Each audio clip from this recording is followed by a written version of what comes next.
more, if you're renting and you feel like it's an impossible dream, you're closer than you think. One final question for anyone interested in starting this process. What do you wish every buyer out there knew before, starting the loan process with you?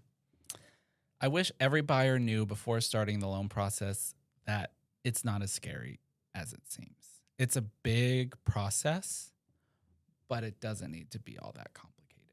Like we work for you in my job, and we try to take as much of the stress off of you as humanly possible. And the thing I like to do is I ask in my first consultation, how in the know do you want to be? Like, Yeah. how in the weeds do you want to be in this process? Do you want to be like, by the end of it, you're ready to become a mortgage broker and you know the ins and outs? Or like, do you want to not hear from me until I absolutely need something for you?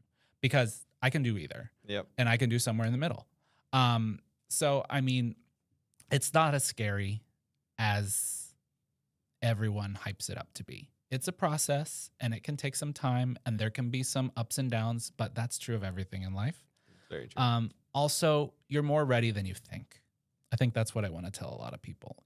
You're way more, if you're renting and you feel like it's an impossible dream, you're closer than you think. I promise. And if you're not, we can help you get there. Yeah. I think that's the big thing too, is like, come to me in whatever state you're in and we will find the path for homeownership, because I firmly and truly believe that it's one of the few remaining ways that we can count on building equity. Absolutely. And saving for retirement in a lot of ways too.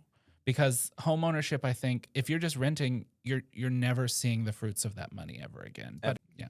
And I will say, full transparency, I don't want to sugarcoat it too much, because our generation did get the raw deal with in comparison to earlier generations. Yeah, we did. It is a lot harder for us than it has been for a lot of other generations. And it's just like the standard generation of buy, sell, buy, sell. But how do we get those renters who need to get in there in order to have that generational wealth? How do we get them in when the chips are stacked against them? And that's what I feel like my job is to help find creative solutions for people to begin to build that generational wealth despite the reality that we're living in currently. Yeah.